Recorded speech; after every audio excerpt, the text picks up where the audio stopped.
I'm Vanessa Louise. Welcome to Choose You, Choose Bliss, where we believe in one goal, one purpose, love. Through shared experiences, we aim to enlighten, enrich, and enroll you in actively applying the tools and techniques to enable and continue healing for your whole self. Now is the time to take back our power, reconnect with our true selves, each other, including the world around us, and live life with confidence, purpose, and joy. Thank you for being here. Thank you for choosing you. As ever, it's an absolute blessing to share space with you all. Not normally finding myself short of the words to speak, this subject, however, had me in that place. Grief. One of those intangible subjects that is so tangibly unique to the individual that I questioned where to begin even talking about it until I read A Journey Through Grief.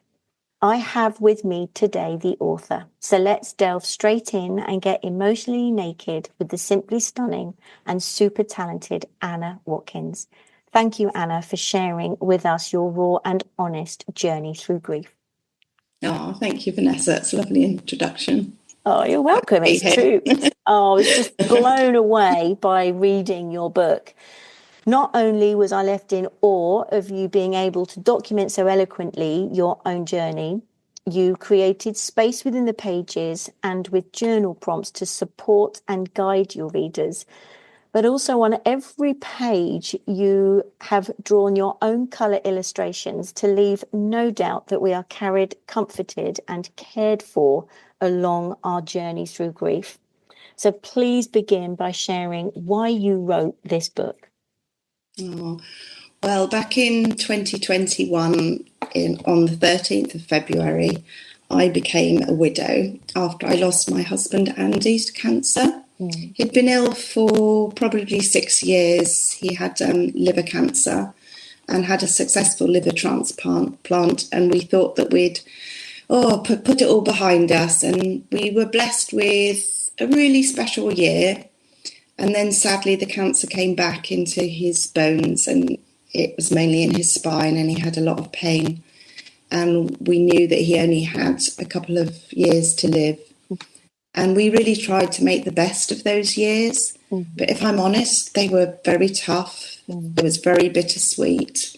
You live with that every moment, even the happy moments, you know that you're on borrowed time. Absolutely. Yeah. And then finally, we said goodbye to him. And I was so pleased because it was in the middle of COVID and we'd managed to keep him safe.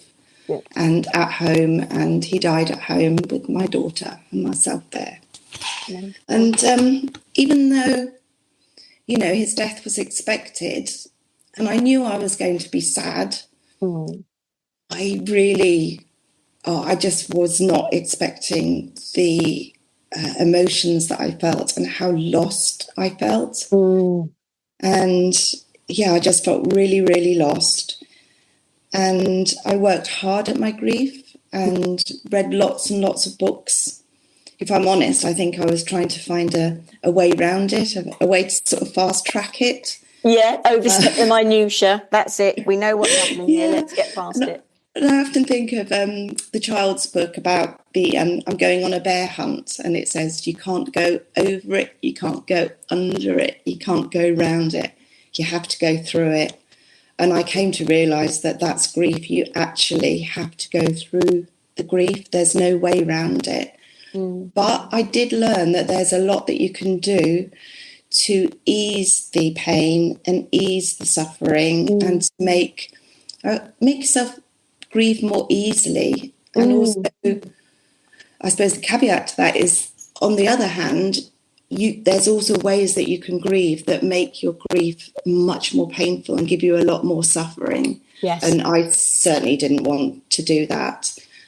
So I would say I learned a lot about grief, and by being open to it. And you had a defining moment when you were away with a friend, didn't you, that instigated, Yes, yes. I'd gone on quite a few holidays, and the first few holidays were just awful. You know, you're just so grief-ridden, but I stuck with it. And a couple of years after Andy had died, I was in Greece with one of my good friends who's also a widow. And I'd seen the sea and I thought, I really want to go snorkeling, but I didn't actually feel quite brave enough to. And then I thought, come on, Anna, you're here, go and buy a snorkel. So I did. And when I put my head in that water, oh my God, I felt so alive. It was like a whole new world. And not only did I feel really alive because I'd done something out of my comfort zone that I wanted to do, I'd grown, but just seeing it. And I got out the water and I sat on that sun lounger and the sun was on me. And I just thought, this is it. I'm feeling really happy again. There is life after grief. Yeah. And I just wanted to share it with people that had been or were still in that really dark place, you know, the people that followed behind me. And I realised that I could write a book and share my story and give people that hope. Yeah. And that's really the whole core message of A Journey Through Grief. It's all about hope. Well, I love that. And also, we've spoken about the fact that you read quite a few books on grief, looking for that support, encouragement, and however good they were, you said they weren't uplifting. Yes, and yes. You wanted to bring that message through in your book. And as I said, with your amazing illustrations, even the front cover shows us that there's a before, a during, and an after. Yeah, yeah. So talk to us a little bit about how the illustrations became such a big part and why you wanted it to be uplifting. Yeah, well, I think grief is all about things being taken away. It's grey. It's a really grey world. And along with the hope, I realised how sort of sunlight, colour and things can really uplift your mood. And I suddenly thought, you know, because I'm an artist anyway, that I could illustrate this book. And I was sat on this sun lounger and that just sort of came to me and I was like, oh yeah, I could illustrate it. And I'd always journaled as well through my whole grief process before and after Andy dying. And I thought I could use that alongside the illustrations and create something very different to what was out there. So I wanted it to be beautiful, uplifting, colourful, and yeah, just offering hope to other people. I love that. Hope being colourful and light, and the fact that because it's a dark grey subject, potentially, what I heard about what you just said was, but by giving people the illustrations, which are so beautifully done around the words that you've written, but these journal pages with the prompt, not just an empty page with lines, you've actually given us a question to think about. What you've created. And even in the first few pages, and I'm not dealing with an intimate grief. I've lost people, yes, but within the first few pages, I felt like I had a friend. Oh, that's brilliant. Yeah, I really felt like I was on a journey with you. You were walking with me. Yes, you might have experienced it. You might be. Who's to say what chapter anybody is on their grief journey?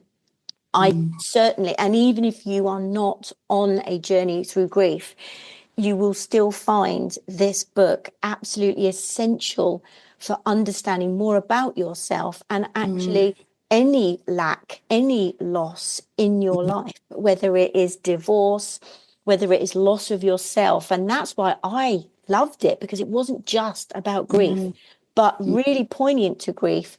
What you've done is you've created a tool in the book itself and everything you've encapsulated in it that takes us through a process.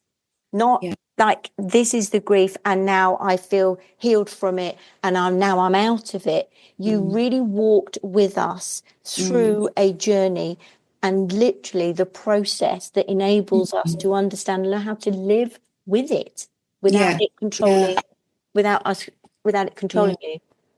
I think I found sort of being a widow I just felt so isolated and alone, and I didn't really feel that anybody really got what I was going through, probably apart from my one friend who I knew who was a widow, and that was extremely helpful. So I wanted to create this book, like you say, to be like a friend, a companion, something that you can pick up from time to time or read cover to cover. But by sharing my story, and I share journal entries as well, so it's quite personal.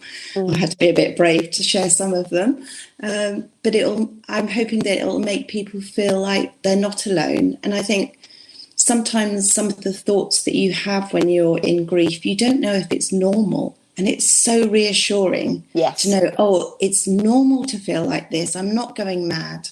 Yeah. Well, like I said in my intro, all of it so beautifully done. We really feel that we are carried, comforted, and cared for.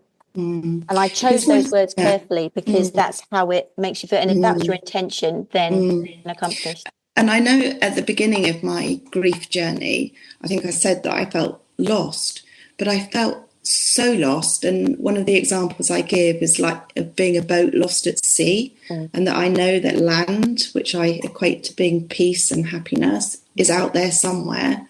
But it was like I didn't know how to get there. I also, if I'm honest, didn't really know if I even wanted to get there. But the how was very important, because every day I would wake up and the grief would hit me.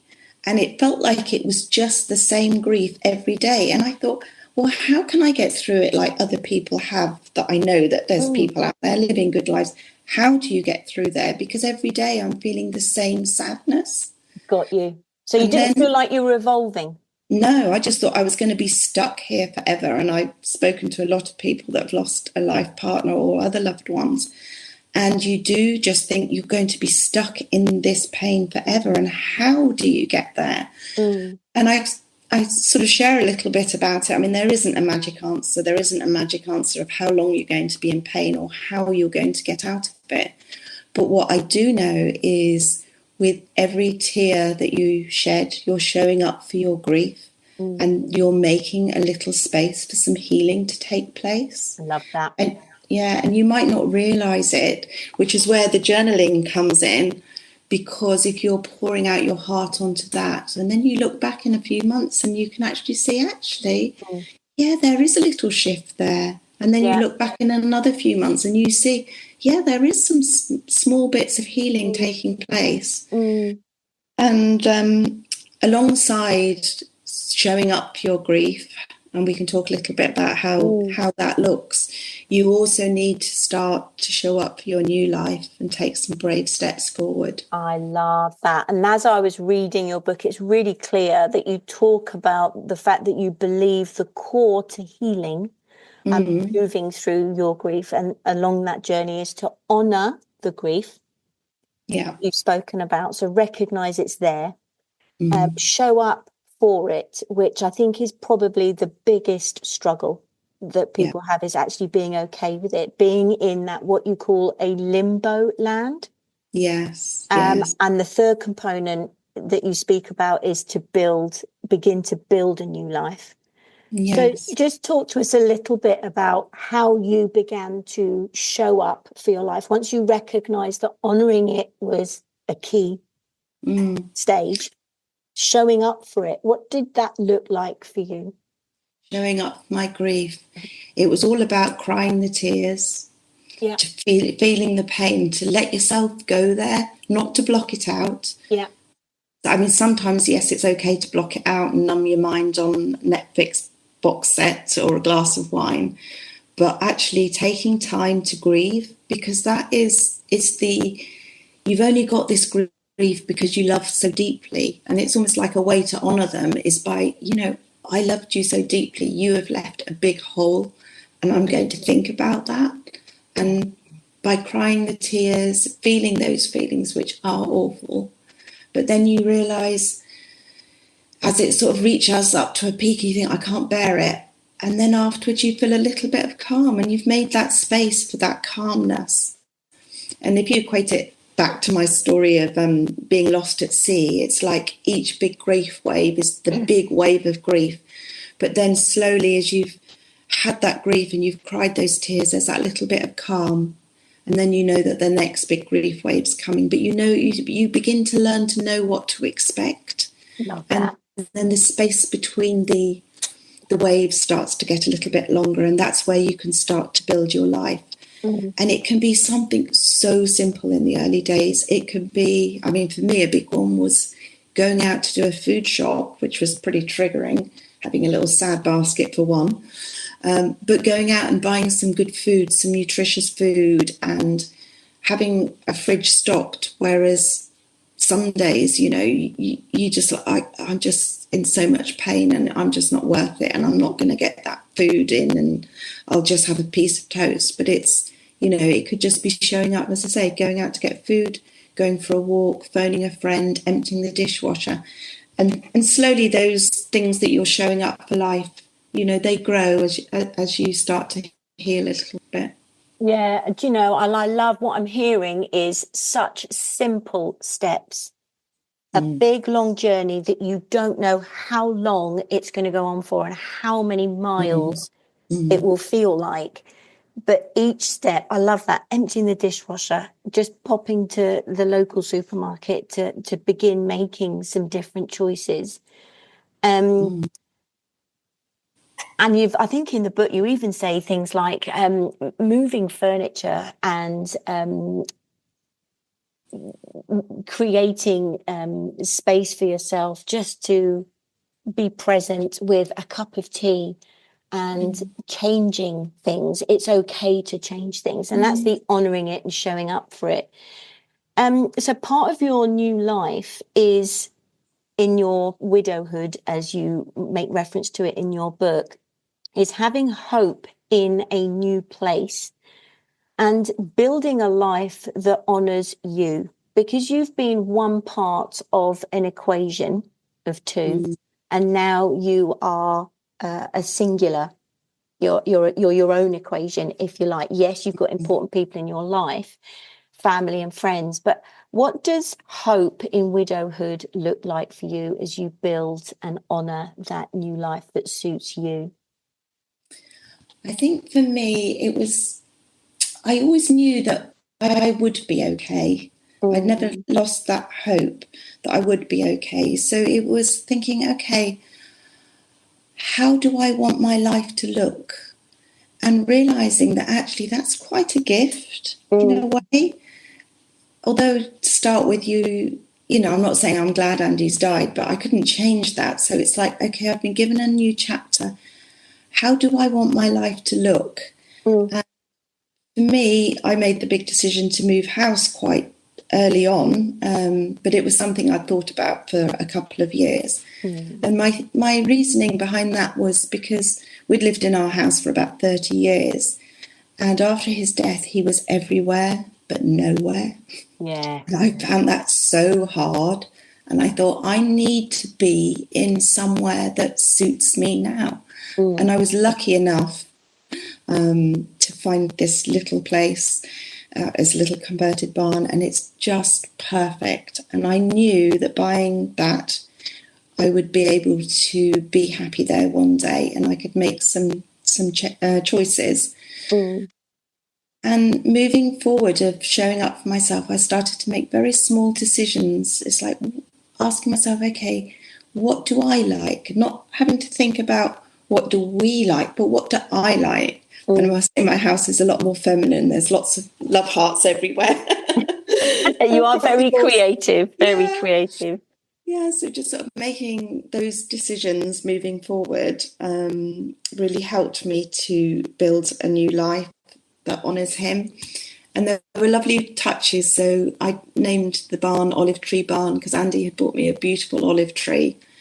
And I actually had to have it craned over the garden wall to get there. But I called it Olive Tree Barn, and that olive tree's in the garden. And that's bringing a beautiful part of our love story with us, with Love me. that. So again, surrounding yourself with the little things that you are facing every day. So the place where you live. You even talked about putting all of the mugs away because it was hard work understanding and Oh, making a yes. choice about which mug to use for your morning coffee. Yeah. Actually, I think one of my favorite things is before you went to bed at night, the first thing you would do in the morning was get up and open the curtains, Yeah. because then you actually got yourself going. It's the first thing you did. So you don't Yes. have to think about what to do. And then going downstairs and making a cup of coffee, you then decided to go out and get whole new mugs, because Yeah. then you just weren't constantly reminded. And it's okay to have these simple steps in place to be able to help you focus moving forward without keeping yourself stuck. Yes. And simple little things, but you just put them in a cupboard. And you do talk about getting the old mugs back out a bit later. Don't make Yeah. drastic choices, but it's okay to make small choices. But when you're making those choices in the place where you live, your bedroom, your kitchen, your home, that's where you spend most of your time. And it's amazing, isn't it, that once you just start putting small things in place and listening to yourself while asking yourself the questions, what do I like? What do I want to Yeah. see around me? What Yeah. music And I do I want to think play today?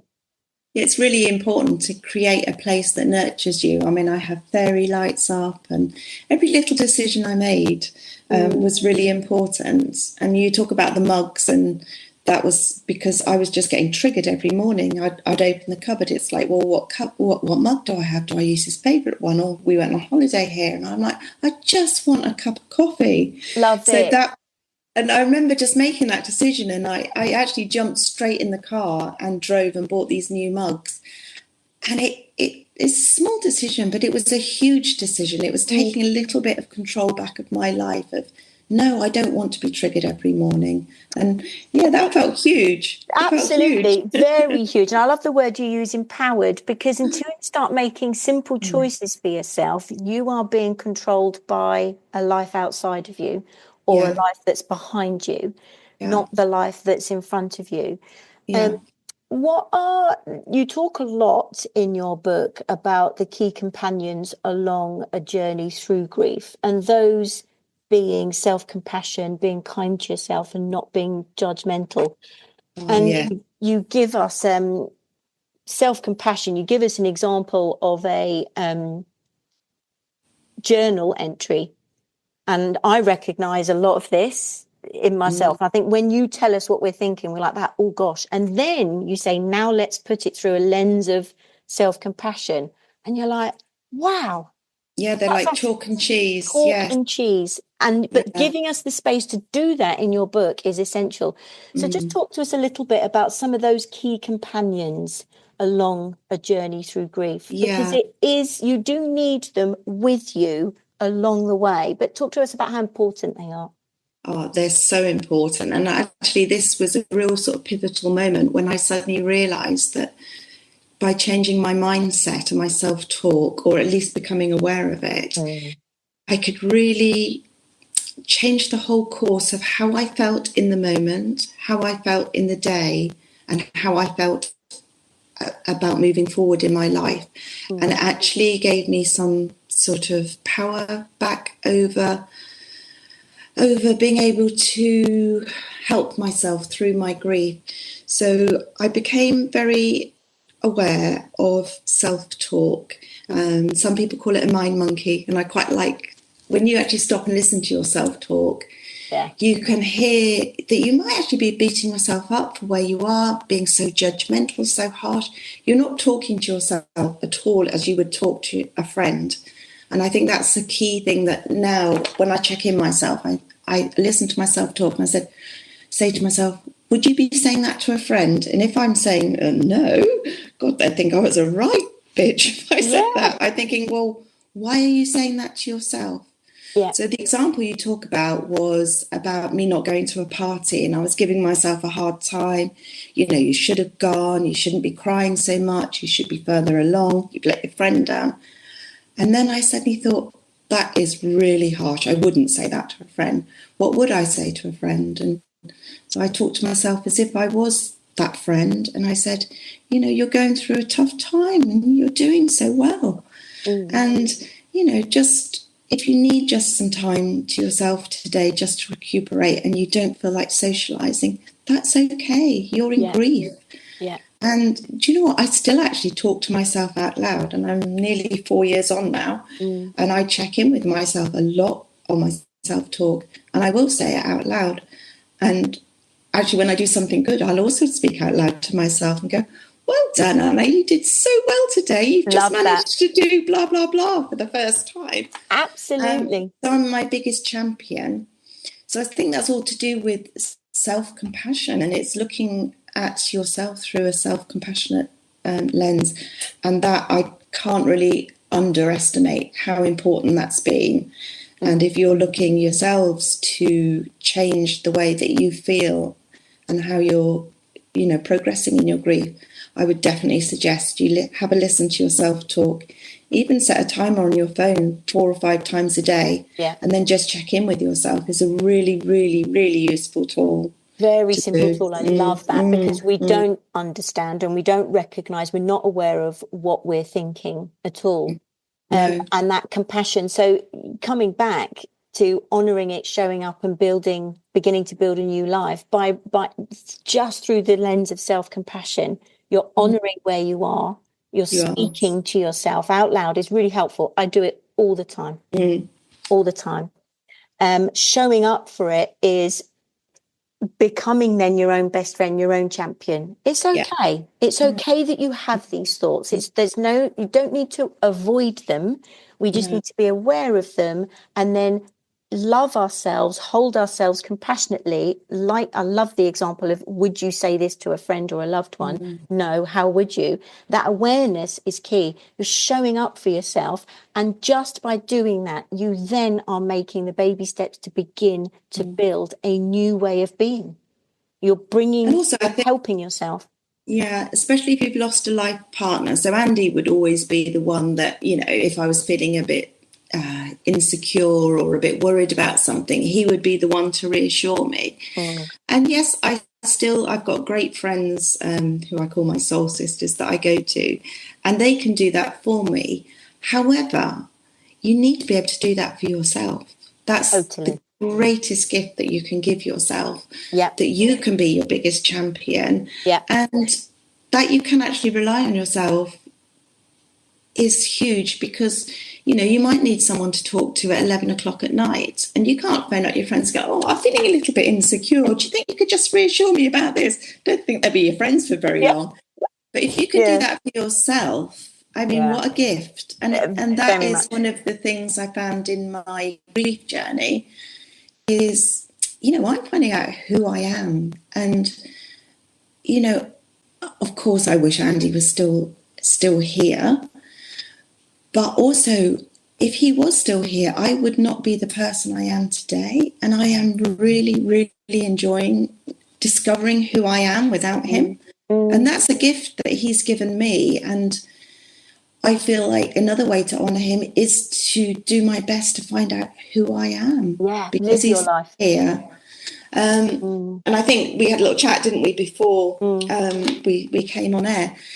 And I sadly see some people that have been widowed that are just stuck in victimhood. And I don't think they actually want to get out of there. They want that, they're happy there. I mean, they'd say they weren't happy there, but they're just stuck there. And that doesn't really honour their person. I mean, I know Andy would want me to be happy. I know he would. And I think a lot of it, and this is the other thing I loved about your book, is it's educating. Because you're open and share about your journey, and you speak to us like a friend, say it's okay, I can reassure you that, and the language that you use helps, yes, comfort us, but encourages us and educates the reader that actually this is what it was like for you. Going through it was this, but this is how you feel now. And that's the daily choice, because as you quite rightly said, we're with ourselves 24/7, 24/7.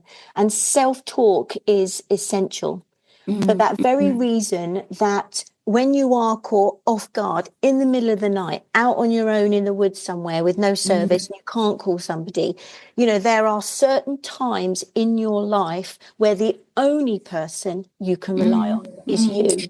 Yes, and I think we spend so much time avoiding that, don't we?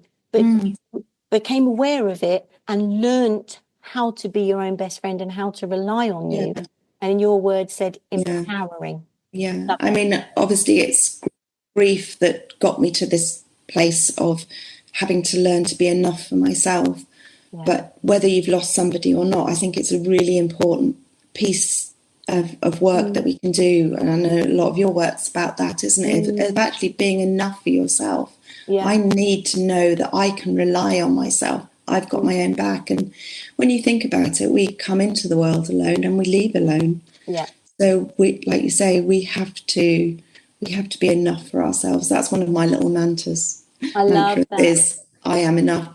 In fact, one of my friends gave me some socks with I am enough. And I love it. When I put them on in the morning, I'm like, oh, yes, I'm enough for myself. Absolutely. I can do this. Oh, and your energy has changed. This. Just big smiles on your face. Your body lifted as you said that. And yet another example of a mug, the name of your house, the opening of the curtains, the socks, all of these little things. If we can just pepper our lives with things that constantly remind us. Then when we have those downtimes, we've practiced being self-compassionate. The other thing that I really want to mention, I mean, is friends and support system. I mean, I touched on that. I call my friends my soul sisters because they are. And in a way, I was lucky because I knew that I was going to be on my own, and it gave me a chance to build up that support network. And I added a couple of new friends that I knew were going to be great for me in that build up.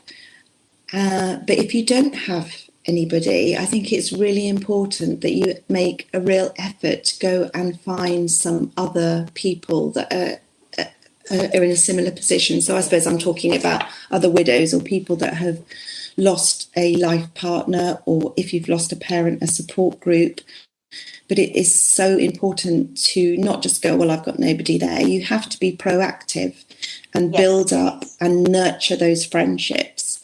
I mean, I don't have a huge amount of friends, but I have probably 6 to 8 really, really good friends. And I know that they're there for me and I would be there for them, but we nurture that relationship. And it's just so important. And one of the other key tools that I write about in the book is getting brave enough to actually ask for help, not just to suffer alone, because grief is so isolating and lonely. And our good friends, they do want to help, but we live in a grief illiterate world and they don't know how to help you. So you can really help them by saying, look, this is what I need. And an example was last year I had to have an operation and I knew I wasn't allowed to drive. And I thought, gosh, I'm going to be on my own in my house for 2 to 4 weeks. And I knew that could be a real trigger to downward spiral. So I decided to be proactive and actually set up a rota with my friends and say, you know, what day could you come and visit me? And you know what? I had the best time. They came with lunches and we had coffee. One day we'd sat and did art. But I felt supported. And that gave me the confidence to think, okay, yes, I haven't got Andy here looking after me, but I've got a huge tribe of really good soul sisters that love and care about me. And I love that. And I love the word that you use, proactive, because what I do know about you, you have some amazing friends and some of them I know, but you are also a really, really darling friend to people. So this isn't just something you've asked for and they've given it to you. It's a mutual thing. And you've said the word nurturing. And I think we fully appreciate other people's help and nurturing when we have also learnt to nurture ourselves. So anybody who knows you, when you ask for help, would help you because of the type of person you are. And because you were brave enough to actually ask for help and be proactive. And even if it is just saying, I'm not getting a chance to enjoy my garden as much. Would you come and help me plant some flowers? Or, you know, you had a big operation that you needed some support and help. And like you said previously, when you asked for help, people were jumping at the chance because we are wired for connection and to belong and to love. And if we're not given the opportunities, then we will find them ourselves. So by asking somebody for help, you are giving people the opportunity to show them that they care. And that has a complementary effect for them as well. So you've got this whole ever evolving love party, if you like, of involving people. And because you're right, we do live in a grief illiterate world. I remember when a girlfriend of mine, when I was, in my teens, her mum so sadly committed suicide. And I was sat with her, my friend, one day, and I said, "How are you doing?" She said, "I just feel so lonely." And I said, "Oh gosh," and I hadn't really experienced grief by then at all. And I said, I'm so sorry about that. Is there any way we can help? And she said, "I just wish people would talk to me. They avoid me. They see me walking down the street and they avoid me." She said, "It's because they don't know what to say." So what she decided to do was be proactive and actually say, "Hi, I'm feeling lonely. Do you fancy a coffee?" Or "I've got plants to plant in the garden," or "I fancy going to this new market. Do you fancy coming with me?" So actually people are, of course, but they don't know how to initiate, because they haven't felt it themselves. Because you touch beautifully on painful emotions. Recognize that it's okay to feel these emotions, what it's like for you. And I know other readers have, but I was like, oh my gosh, absolutely. You've articulated yourself so well that these tools, friends, absolutely. I think people would agree, find your tribe. Asking for help is great. But what other tools did you find that were really helpful that perhaps didn't involve other people? Because other friends is obviously other people, asking for help is other people. You had a really wonderful example of listing an achievement towards the end. Yes, my list of achievements. Yes. So I actually, and you can actually download a copy from my website, so if you want to start your own list, but it is just so brilliant. So on there I put everything, big or small, all the achievements I've done. And some of the achievements really are just like decisions. So like buying a new house.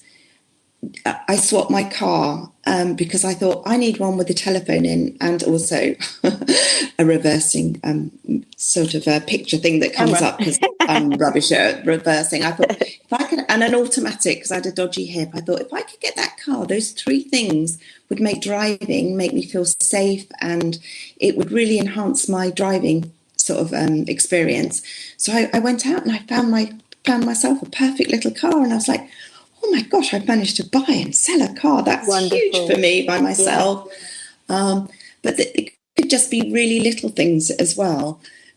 And I keep adding to this list. I still add to it every month. Love it. And then even in year 3, so I had a bit of a downward spiral and a lack of confidence, which we'll talk about a bit later. And I was feeling a little bit fearful. Can I really do this on my own? And I got the list out and I read them.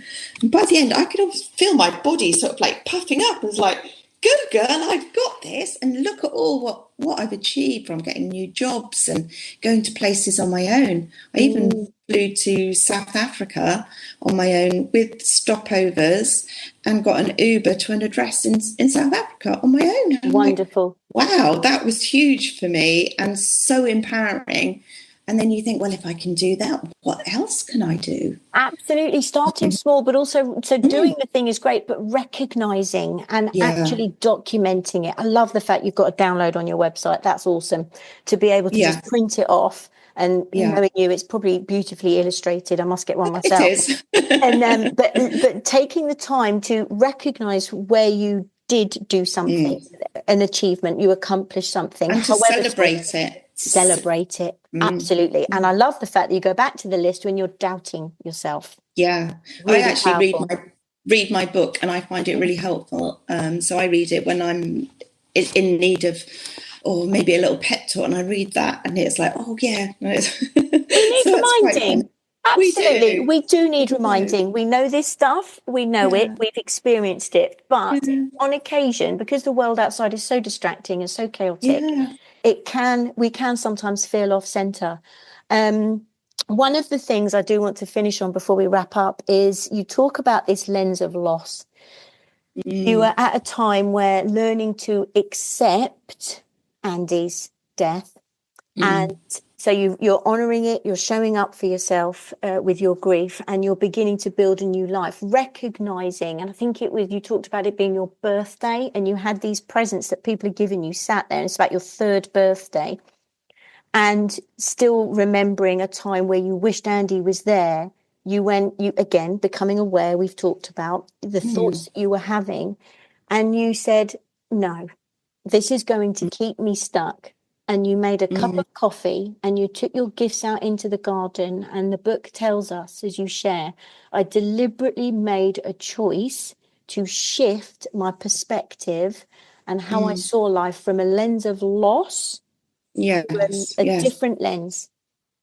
Yes, so that morning I woke up and I saw the beautifully wrapped presents, and I looked at them and I thought, oh, that's really nice of my friends, but I'm here all on my own and I've got to open the presents on my own. And that was my mindset. And the choice that you talk about, it was like, no, I'm going to celebrate my birthday. I'm going to celebrate. I've got amazing friends that bought me these gifts, and I'm going to get the chocolate croissant that we always had. And I'm going to enjoy my birthday and think about all what I have got. So nothing had changed except for my mindset, and I've done that time and time again, and it still is a process, but it's almost like allowing yourself to put your loss down a little bit. I know for a lot of people in grief that's quite scary, because it's only the loss and the pain that we feel keeps us connected to our loved ones. Yes. But I want to reassure people that their love is always in your heart, and so they always come along with you, and you can let go of that. You can let go of the sadness. You can give yourself permission to live and embrace your life, because this is all we've got, and they'd want us to be happy. Oh, without a doubt. Oh, I love that. Yeah, and if you think back, you don't want to be on your deathbed and look back and think, gosh, I wasted all those years being sad. Absolutely. And you can be happy and sad. And that's how I find I have this duality now, that I can be happy and enjoy stuff. And then I might think, yeah, sad that Andy's not here. But you can have both.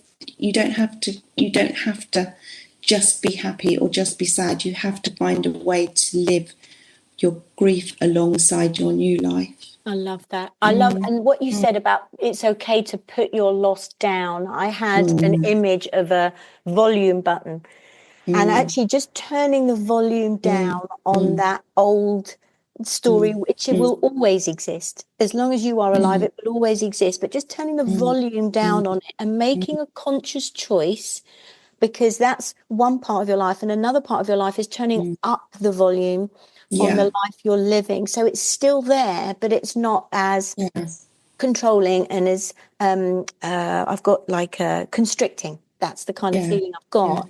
And it's okay. And it's the acceptance of that. And that's such a powerful, I had a big smile on my face, picturing you in your garden with your coffee and your presence, and just,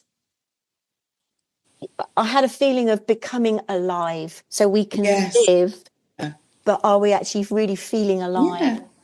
I mean, like today I've woken up and I'm full of optimism, of like hope for the future and things that I'm looking forward to. But my loss is still there, but it's wrapped up in cotton wool, and it's in my heart, and it's manageable. I know sometimes it'll brew up and I'll have a good cry one evening and feel sad, but then I think, okay, no, I'll pop that back and get on with my new life. And I don't want widowhood and grief to define me. I'm so much more than that. And very much. And I'm really excited for the future and for continuing to sort of discover who I am without Andy.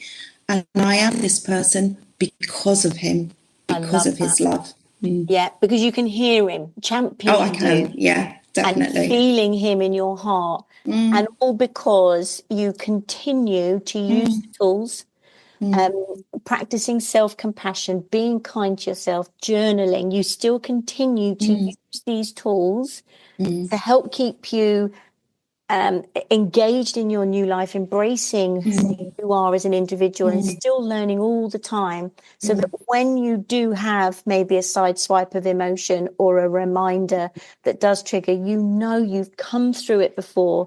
You can do it again when you are conscious of opening your heart where he lives. It's almost like asking him to help you let this flow.